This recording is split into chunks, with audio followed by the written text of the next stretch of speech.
этом видео я познакомлю вас с очень декоративным растением, о котором пока немногие знают.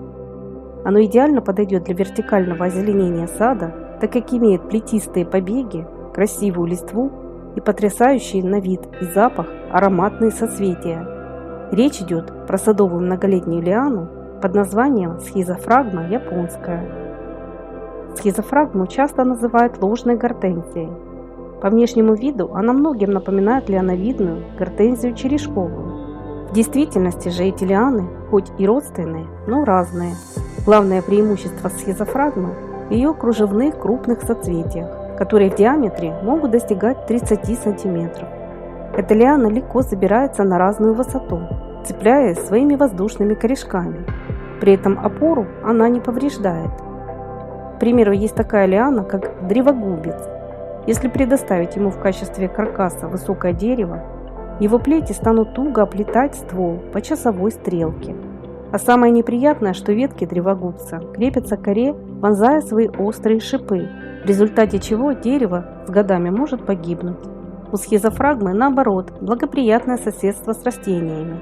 Она крепится к разным поверхностям при помощи воздушных корешков, притеняя стволы от солнца и наращивая эффектные вертикали. Хотя эту лиану можно выращивать и без опоры. Если дать ей расти на земле, она создаст красивое, плотное покрытие и скроет многие недостатки на вашем участке. В том числе избавит и от постоянной прополки сорной травы.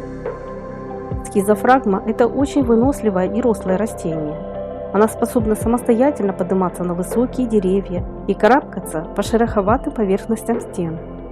Подвязывать ее плети не надо, так как они хорошо цепляются самостоятельно. Такое растение отлично подходит для декорирования самых разных мест и объектов на участке. Ее длинные ветви идеально смотрятся на беседке, садовой арке и прочих опорах. С помощью этой лианы можно удачно задекорировать старый забор или стену хозяйственной постройки. Схизофрагма способна забраться без труда на высоту 6-10 метров. Если же ей не предоставить опоры, она покроет землю красивым ковром и будет расти как почвопокровник. Плюсом этой лианы можно отнести ее универсальность, относительную неприхотливость, способность выдерживать тень и довольно активный рост, который она проявляет уже с возрастом. Молодые саженцы растут медленно, а самое главное – это ее потрясающе красивое цветение. Цветет схизофрагма с июня по август, в зависимости от сорта. В этот период почти по всей вертикали раскрываются крупные, эффектные соцветия, диаметр которых достигает 20-30 см. По центру располагаются мелкие фертильные цветочки, а по краям более крупные, в виде вытянутых лепестков, стерильные цветы, длиной до 3-5 см. Цветение сопровождается приятным ароматом, а при каждом дуновении ветра крупные цветы эффектно покачиваются, напоминая суетливых белых мотыльков. Окраска соцветий в основном бело-кремовая, но есть сорта, например, схизофрагма розеум с розовыми цветками. Одним из интересных сортов является Burst of Light, который появился в продаже 2016 года и сразу же завоевал интерес садоводов.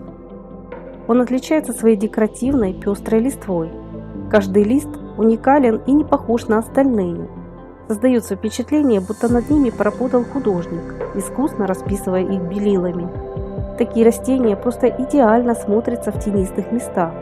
Светлые мазки на листве визуально расширяют и осветляют темные уголки сада. Но когда плети покрываются роскошными белыми цветами, сад становится невероятно красивым, словно из сказки. Одним из самых популярных сортов схизофрагмы считается знаменитый Moonlight. Это высокорослая лиана с обильным цветением и красивой серебристой листвой. Сорт отличился не только своими декоративными качествами, но и выносливостью, а также силой роста. Эта лиана может самостоятельно подниматься на высоту более 10 метров, причем будет активно расти даже в тени. Схизофрагма, как и черешковая гортензия, предпочитает плодородную, рыхлую и влажную почву с более кислым pH. Эти растения не терпят известковых составов и пересыхания грунта, поэтому основание лиан стоит мульчировать. Схизофрагма лучше себя чувствует в небольшом притенении, чем на солнечном расположении. Что касается ее зимостойкости, то везде пишут по-разному. Известно, что схизофрагма выдерживает морозы от -23 до -29 градусов по Цельсию. Многие садоводы уже давно с успехом выращивают эту лиану в 4-й климатической зоне. Но молодые саженцы первые годы необходимо обязательно на зиму укрывать. Схизофрагма в уходе несложная и хорошо размножается укоренением отводков. Веточки легко укореняются в почве. Вместе с тем эта лиана агрессором не является, так как от ее лишней поросли очень просто избавиться. Я буду всем благодарна, кто поделится своим опытом или мнением по этому красивому растению. Возможно, вы посоветуете другие садовые лианы для вертикального озеленения сада. Не забывайте также подписываться на наш канал и нажимать на колокольчик, чтобы в будущем не пропускать выход новых роликов. А если вам это видео было интересным, не забудьте, пожалуйста, поставить свой лайк. И до новых встреч на нашем канале Добрый сад.